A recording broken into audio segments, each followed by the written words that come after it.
Kita jumpa lagi di podcast Lesehan Asik. Sesi kali ini kebetulan kita sering mendengar cerita-cerita atau mungkin keluhan-keluhan dari netizen ataupun mungkin saudara dan kawan-kawan semua, bahwa generasi Z, sering disebut dengan Gen Z, sulit untuk bekerja sama dan diduga oleh para netizen maupun tetangga kita, mereka termasuk generasi yang cengeng. Jadi kali ini kita akan kupas tuntas apakah betul anggapan netizen dan tetangga, saudara dan sebagainya itu bahwa generasi Z adalah generasi yang cengeng dan sulit untuk diajak bekerja sama.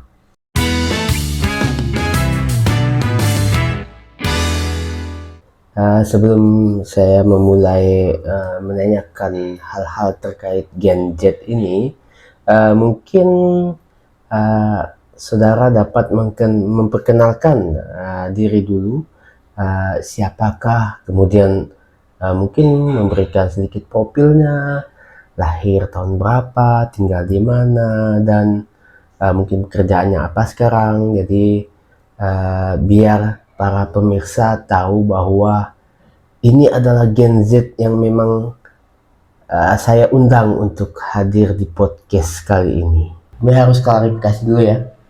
Jadi gue ini harus klarifikasi dulu bahwa apa yang diungkapkan netizen itu salah semuanya. Serius. Nanti gue jelasin sama lo gimana sebenarnya Gen Z itu. Apa sih keunggulannya Gen Z dibandingkan gen-gen yang lainnya? Gen A, Gen B, Gen C, Gen D. Itu semuanya mungkin ada keunggulan, tapi dibandingkan Gen Z, ntar gue jelasin sama lo. Oke, gue kenalin diri gue dulu. Nama gue jadi jangan dikasih tahu. Kemudian jujur memang gue ini adalah Gen Z, lahir tahun 2002. Itu masih termasuk Gen Z ya. Jadi gue ini tinggal di suatu wilayah di nanti kalau gue salah ngomong, gue bisa dipirakalin dan gue didatangin ke rumah gue. Jadi domisili gue jangan dikasih tahu juga. Ini kan banyak nih netizen, tetangga gue, tetangga lo, mungkin 10 baris ke kiri, ke kanan, ke depan dari rumah lo atau rumah gue itu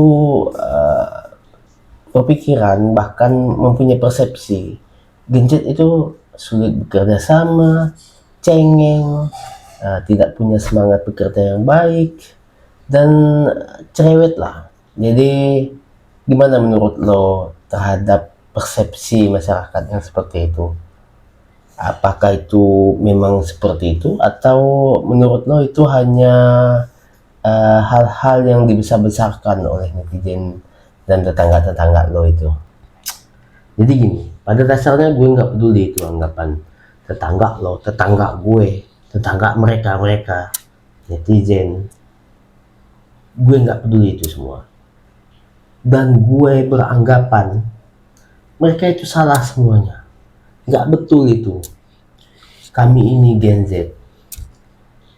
Ya, namanya juga Gen Z. Dari abjad A sampai Z, itu yang terakhir. Paling gede. Harusnya potensinya paling besar. Dan gue yakin Gen A, Gen B, sampai Gen Y itu iri dengan kami Gen Z ini. Ingat ya, ini makan minum tolong disediakan. Kalau enggak, gue out dari podcast ini. Jadi lo harus tahu, gue nggak peduli itu anggapan mereka.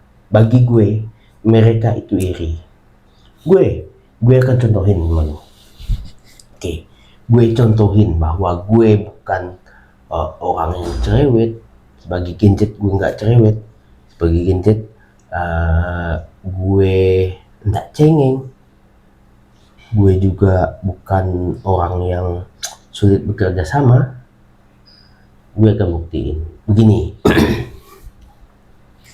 Gue ini pernah bekerja di swalayan ya. Jadi swalayan itu cukup ramai. Jadi gue bekerja dengan baik.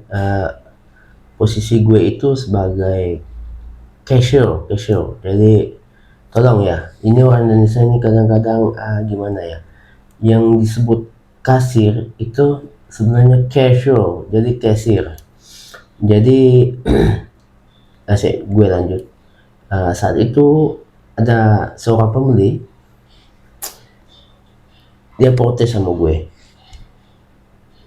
Itu embelan yang ada di tempat pajang produk itu berbeda dengan ketika gue scan harga.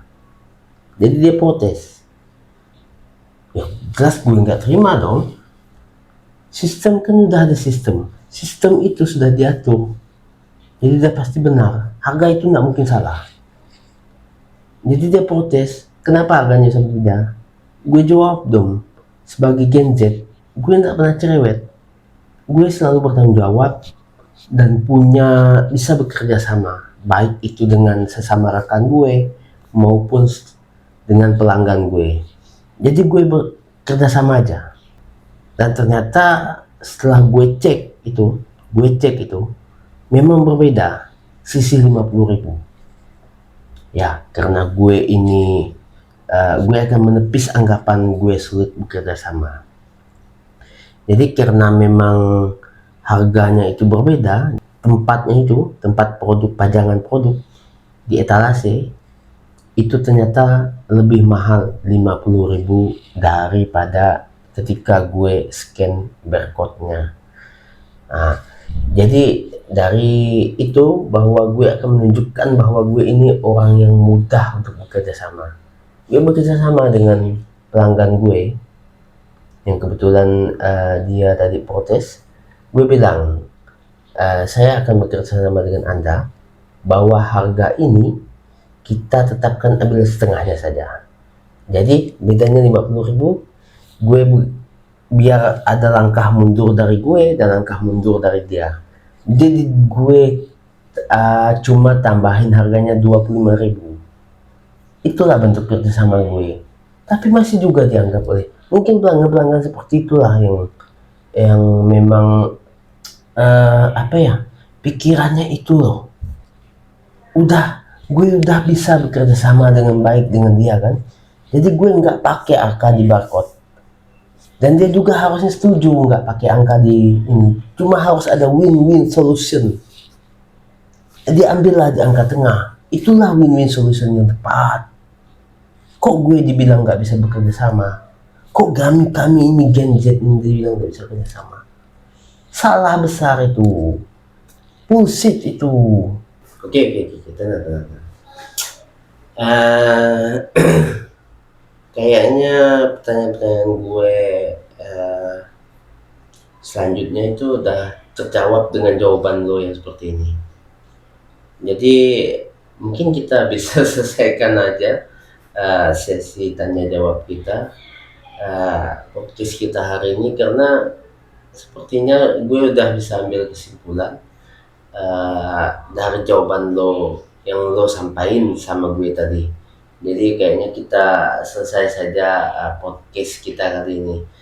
Tapi sebelumnya saya gue benar-benar berterima kasih sama lo telah mau hadir dan datang di podcast gue kali ini. Terima kasih ya bro ya.